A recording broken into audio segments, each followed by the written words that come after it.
So this past Thursday, to approximately nobody's surprise, we did find out that Shohei Ohtani won the NL MVP award. The thing that might be a little bit surprising, but probably itself is not even surprising, is the fact that he won this award with a unanimous vote, so he was able to get all 30 first place votes for this award. Knowing that, it's clear that Shohei Ohtani did deserve this award. He had a fantastic year, even better than some of the years he's had in the past, which were also some of the better years we've seen any baseball player play. So Shohei truly is reaching the top of his skill, and he is definitely the best player in the league. Today, we're going to talk about, is he the best player to ever put on a baseball uniform? So this season, Ohtani had 55 home runs, 102 RBIs, 20 stolen bases, and a 1.014 OPS.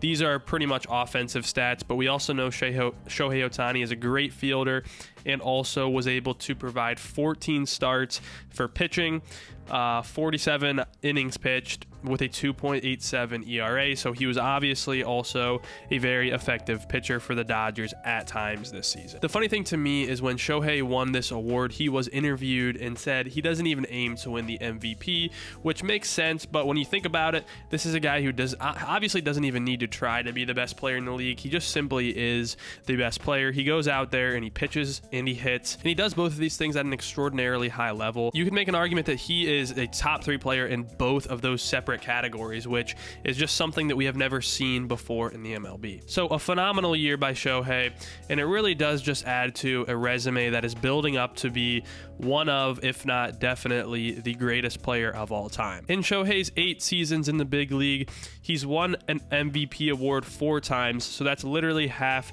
the seasons he's played in the league. He was an MVP. He also won the Rookie of the Year award, and he's won 2 World Series. Now, just looking at that alone makes a pretty good case to be a top 5 player at this point. But whenever you take into consideration this is a guy who does both pitching and hitting at the levels he's doing it, it really just adds to a one-of-a-kind resume for this player. And the thing is Shohei is only 31 years old, and he's already been able to rack up these accolades. You could easily make the argument that Shohei could play for another 10 years.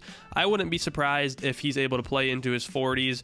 There's been players who have been able to do it, and if you're going to put your money on anyone being able to do something like that, it's going to be a guy like Shohei Ohtani. So is it crazy to say that Shohei will end his career with something like 8 MVPs and, you know, like 5 World Series championships? In my opinion, no. And it's something that I would honestly not be I would be more surprised if he didn't end with at least 4 rings and get at least 2 to 3 more MVP awards. Now, I want to talk about the only comparison that really makes sense to me whenever you're thinking about the greatest player of all time. And at this point, it has to be between Shohei Ohtani and Barry Bonds, in my opinion. Now, I'm not someone who likes to compare guys from this generation to guys like in Babe Ruth's generation who played decades and decades ago. I just think the game is so different, and the talent level is probably significantly greater at this point. Obviously, that's not to take anything away from Babe Ruth, but it's just, in my opinion, not a fair comparison to make. So Barry Bonds does have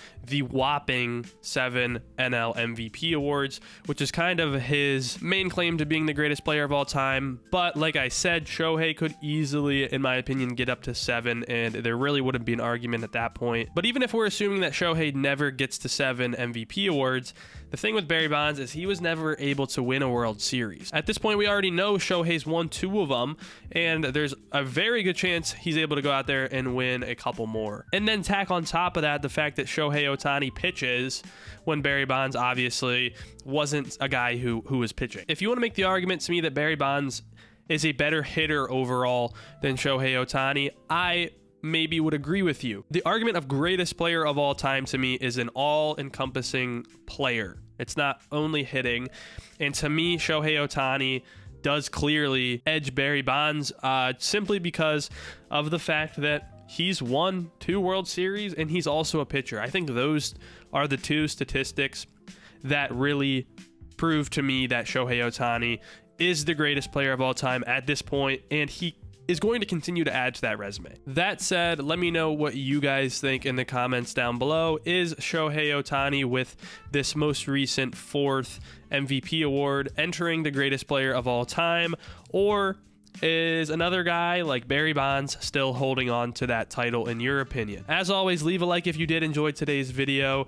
Drop a subscribe as well, and I will see you all in the next video. Bye-bye.